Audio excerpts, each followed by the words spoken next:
पिछले वीडियो में हमने डिस्कस किया कि अनुराग कश्यप के बचपन में क्या डार्कनेस थी जो वो ऐसा सिनेमा बनाते हैं, उनकी राइट हैंड की छोटी उंगली कैसे कटी और साथ में और भी बहुत कुछ। अब देखते हैं कि ऐसा क्या अनुराग कश्यप के साथ हुआ जो उन्होंने फिल्म इंडस्ट्री में जाने की सोची।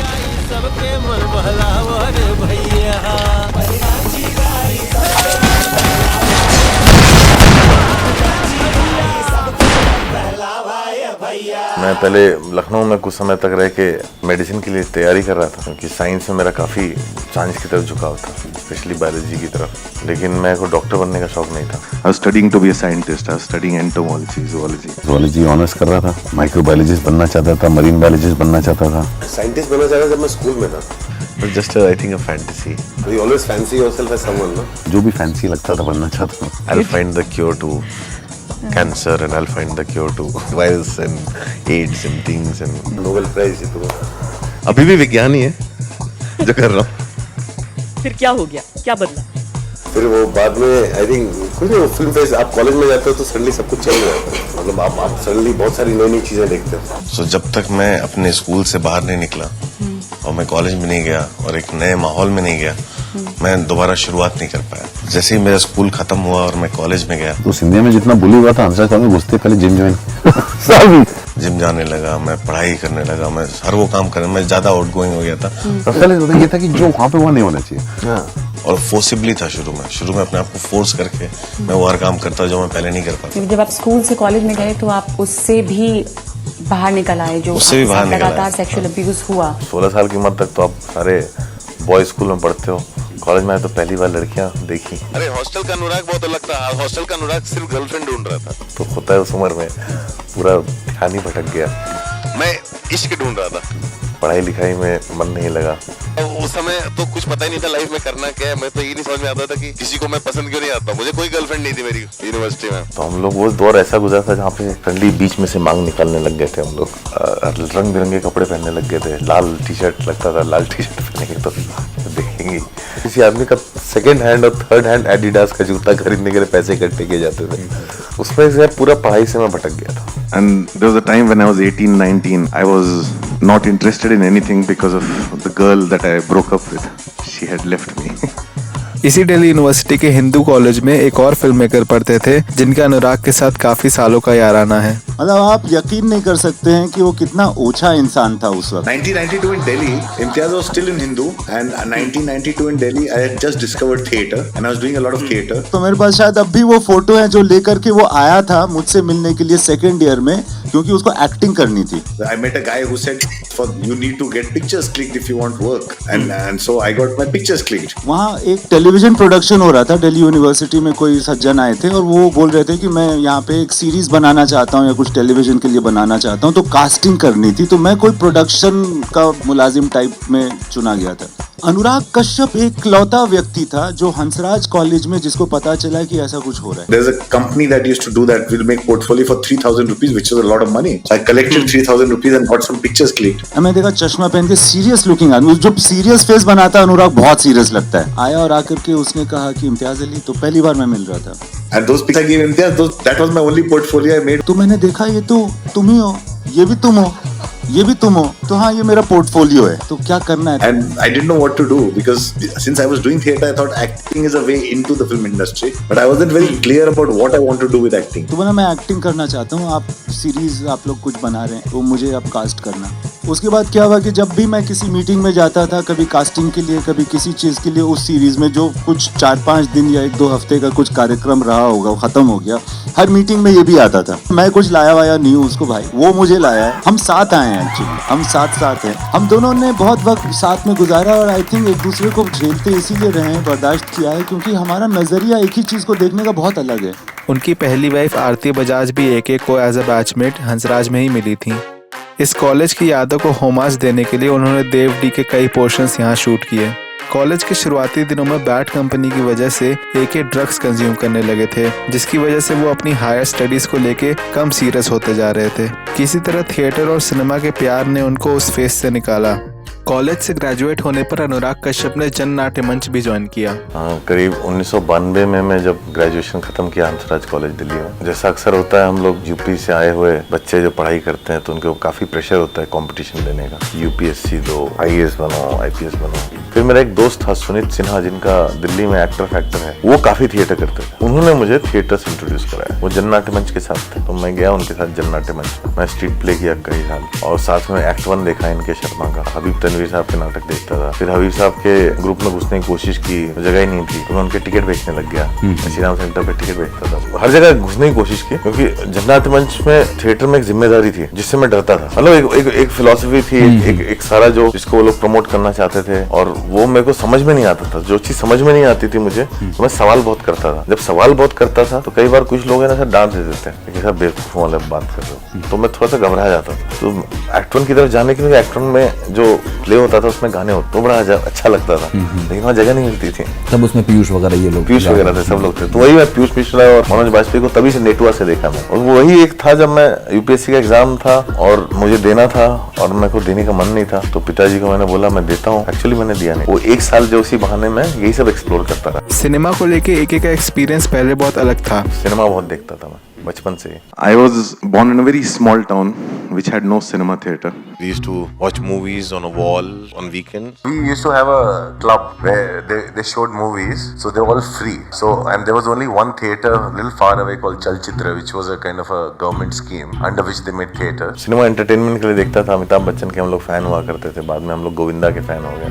And the only 2 movies I saw in Chalchitra was Aandhi and Kora Kagaz. लेकिन सिनेमा में कभी जाने का शौक नहीं था। I never thought that I would want to be part of the films or cinema. मुझे बस हमेशा लगता था कि ये सिनेमा एक ऐसा माध्यम है जो लगता था कि कोई करता होगा, इसका जादू की छड़ी होगी, लोग ऐसे नाचते हैं उछलते हैं, उसके लिए जादूगर होना जरूरी है, क्योंकि हमारी हिंदी फिल्में थोड़ी जादुई ही होती हैं। बट उसी एक साल के गैप ईयर के समय 24th इंटरनेशनल फिल्म फेस्टिवल में उनका ये ओपिनियन बदला एंड वो पुराना अनुराग फाइनली जाग उठा। I started to do street plays and I was doing street plays with जन नाट्य मंच। और जन नाट्य मंच में ही लोगों ने रिकमेंड की थी, प्रभात झा और जॉयसेन गुप्ता, उन्होंने बैठ के लिस्ट बनाई बकायदा। They recommended to everyone to watch। Victoria DC का देखो, हाँ ये सब देखो। वो फेस्टिवल हुआ 93 में जनवरी में, इसी में। तो मैं तो जो आदमी बोल दे मैं वो करने जाता था। उन्होंने बोल दिया देखो तो मैं लिस्ट बना लिया और बकायदा सबके टिकट लेके लाइन में लग जाता। And the first day I went to Rivoli in Delhi और सुबह का पहला शो होता था। I saw one movie which was bicycle thieves और वो मेरे लिए बहुत बड़ा चेंज था। उसने मुझे अंदर से पूरा बदल दिया। When I saw Bicycle Thief, it was so close to reality. Like it resonated with me. And this whole father-son relationship, for me, one of the big moments in Bicycle Thieves was when the father-son are going together looking for a bicycle. I remembered suddenly it transported me back to a time when I remembered something was wrong in my own family. Today I can go back and I realize it was the time of the emergency. I was probably 6 or 7 years old. That was 1978, the year of emergency. In India, during the emergency, I've seen my father.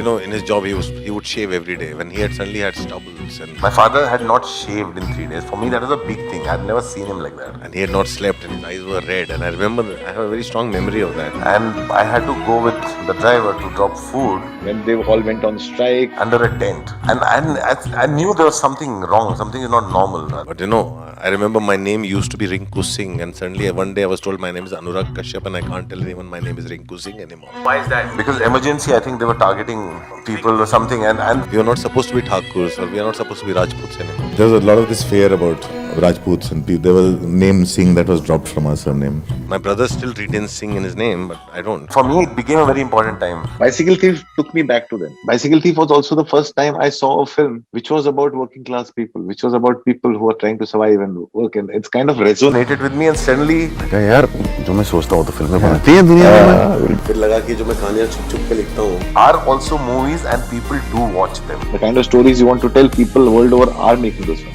ये सब चीजें हो रही हैं और ये सब फिल्में बन रही हैं और ये कहानी कही जा रही है, यही नहीं बनती है। And after that I was hooked. After that I saw 5 to 6 movies a day for next entire festival. DC का पूरा retrospective देखा. The Roof, Children Are Watching Us, मतलब Match Factory Girl, Ariel Kaurismäki की, Yesterday, Today, Tomorrow, सारी फिल्में एक साथ थी. वहाँ से लेके शाम तक 5 दिन के देखता. 10 दिन तक मैं 50 पिक्चरें देखी मैंने. 55 films in 10 days. बहुत सारी फिल्में हैं यार, वो तो जग जाहिर है. बाइसिकल थीफ वो फिल्म थी जिसकी वजह से मैं सिनेमा में गया. And I, for the first time, realized cinema is not just love stories and songs and dance. It can be much more. मेरे को समझ में आ गया कि मेरा जो मैं अपने आप को इंटेलेक्चुअली एक्सप्रेस करने वाला आदमी हूँ नहीं, मैं कर पाऊंगा नहीं, मैं बात करना आता नहीं था उस समय, और मुझे अंदर जो भी है वो एक्सप्रेस करने का मीडियम मिल गया। और सारी कहानियां जो मैं दबा के रखता था, वो पुराना जो अनुराग मैंने दबा दिया था वो वापस वो सब जो है ना अंदर से जाग गया। What the Vittorio De Sica did to me was he told me that there's nothing wrong with you. मैं कहा, फिर मेरे में कोई प्रॉब्लम है नहीं। You should go and pursue what you want to do. मैं जा रहा हूँ। और मैं बिना समय वेस्ट किए घुसना चाहता था। It's a slow and gradual process ना, तो 3-4 साल में वो ट्रांजिशन हुआ, और फाइनली जब आप ऐसी फिल्म देखते हो जिससे आप आइडेंटिफाई करते हो और आपको लगता है कि मैं भी ऐसा कुछ करना चाहता हूँ, तो अपने आप होता है। That's what he did to me. It opened up my eyes completely. इसलिए मैं फिर सिनेमा में आ गया, सब कुछ छोड़ दिया उसी समय। उसके बाद डिसाइड किया यही करना है। अभी यही मेरी अभिव्यक्ति है और यही मैं करूंगा। वो मैं निकल गया। ठान लेना तो बहुत आसान था, लेकिन एक्चुअल में ये सफर तय करना बहुत मुश्किल। तो कृष्ण राघव जो है जिन्होंने शेष प्रश्न बनाया है थॉट से, तो वो दिल्ली में कुछ कर रहे थे, और मेरी जो दोस्त होती थी आरती, जो जिनसे मैंने शादी की थी, मेरी पहली वाइफ जो है, उनकी एक फ्रेंड थी अवंतिका केसवानी, उनकी मदर प्रोड्यूसर थी उस सीरियल की, तो उनके थ्रू मैंने वहाँ पे नौकरी कर ली कृष्ण राघव के साथ। तो सब लोग जो है थे और हम लोग आगरा गए वहाँ पे प्रोड्यूस करने। वहाँ पे कुछ एक बहुत ही आइडियलिस्टिक आर्ग्यूमेंट हो गया मेरा कृष्ण राघव जी के साथ, कि वो एवज में मैं छोड़ के चला गया। You're very scared to tell your parents, I want to make movies. Still, you're actually at the verge of, I have no other choice, but now I have to do it.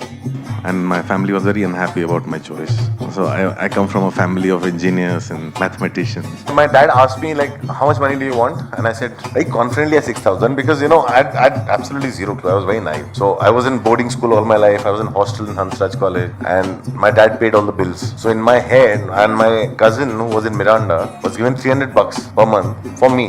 Right. So I would get $10 a day pocket money. Right. So for me, 300 rupees is what I was surviving on. Yeah. 6,000 means how long I could survive. Correct. Yeah. My maths was that. So I just asked for 6,000. My dad asked me 4 times, are you sure? Are you sure? I said yes. Just because I'm not going to give you anything extra after this. Right. Because he had lots of hopes. He thought that I was going somewhere. In middle class, parents have a lot of expectations. And back in Banaras, somebody joining movies means gone. Yeah. And my dad was the big joke at that time for everyone, because They give you education because they want you to do well in life and to give them back something. ये देखो इन्होंने अपने बेटे को सिंधिया में पढ़ाया, दिल्ली में भेजा और जा रहा है सिनेमा में। So that's the pressure. Cinema में मतलब simple logic was, You know, it was an industry back 20 years ago controlled by film families. Almost like few families controlled the whole industry and they decided what cinema is going to be. ना तो तुम कपूर हो, ना खान हो, ना Kashyap. Correct. And I left home, I went to Bombay.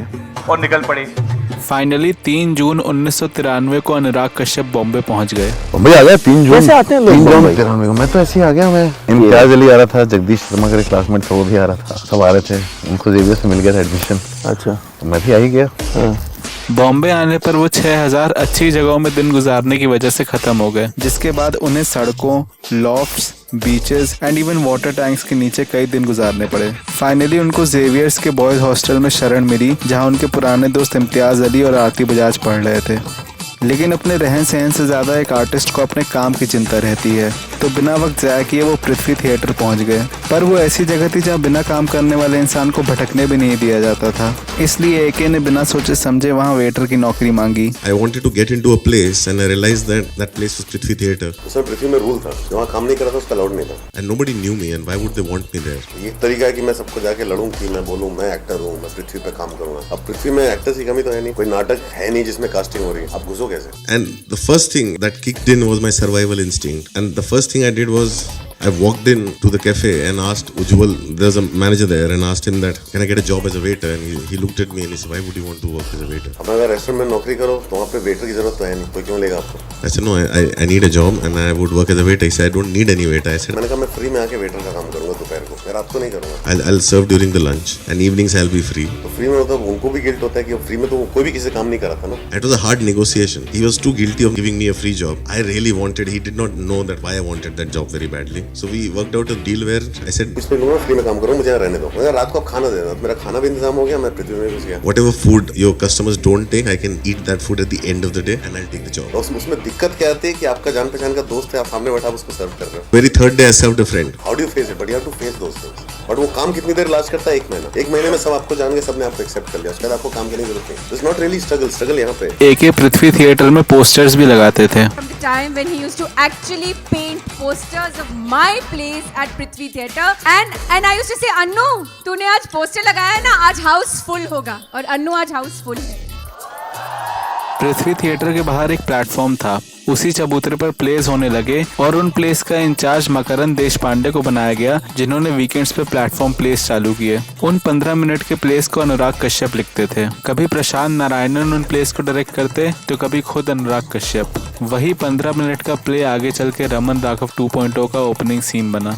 संघर्ष के दिनों में लोगों का छोटे से छोटा जेस्चर याद रह जाता है। यही सेम चीज अनुराग कश्यप के साथ भी हुई। We will never forget people who were nice and kind and warm to you at a time like this. When I would be late and could not get into Xavier's to sneak into Imtiaz Ali's hostel room, I would spend my time on the street. At that time, I remember Sanjana Kapoor knew that I was doing theatre, and I was the only person allowed to use Prithvi as my toilet in the morning. Like I could go to Prithvi and do that. I cannot forget that. ऐसे ही लोगों के साथ से उन्हें उनका पहला play भी मिला। What happened was I was at Prithvi and I was a Hindi speaking boy. I hardly spoke in English, and they were doing this play, and Mahindra Joshi, the filmmaker, who's Amir's brother-in-law, he used to direct plays and Amir used to produce them. Faisal Khan was one of the key actors. The very first year what happened was Mahindra Joshi cast me in a play because of the Hindi that I spoke. Anurag Kashyap का पहला play incomplete रहा क्योंकि उस play के director Mahendra Joshi expire कर गए। फिर उन्होंने मकरंद देशपांडे का थिएटर ग्रुप अंश ज्वाइन किया। के मेनन और अनुराग कश्यप इस ग्रुप के मेन एक्टर्स थे, पर बाद में एके ने ये ग्रुप छोड़ दिया क्योंकि उनके शब्दों में कहें तो वो जिंदगी फेस नहीं कर पाए। वो इतनी फ्रस्ट्रेशन के साथ काम नहीं कर पा रहे थे। उसके बाद उन्होंने एक 8 पेज का ड्रामा लिखा जिसका नाम मे था। कॉलेज ड्रामा फेस्टिवल्स में इस प्ले ने काफी अच्छा किया और बहुत लोगों ने अनुराग को राइटिंग में करियर परस्यू करने की एडवाइस दी। जब ये ड्रामा पृथ्वी थिएटर में हुआ तो गोविंद निहलानी और सईद मिर्जा जैसे फिल्म मेकर्स भी इसके फैन हो गए। निहलानी उस समय एक टीवी सीरीज पे काम कर रहे थे जो कुछ बुक्स पे बेस्ड होने वाली थी, तो उन्होंने हेनरिक इब्सन की पियर जिंट, क्राइम पैशनल, फ्रांस काफ्का की द ट्रायल और द लास्ट जस्ट जैसी बुक्स अनुराग कश्यप को दे दी ताकि वो इनको स्क्रिप्ट्स में अडेप्ट कर सकें। बट इन क्लासिक वर्क से कंफ्यूज होकर अनुराग कश्यप को ये रियलाइज हुआ कि उन्हें अभी कुछ नहीं पता है, इसलिए वो निहलानी को अवॉइड करने लगे और 1.5 साल के लिए गुम हो गए।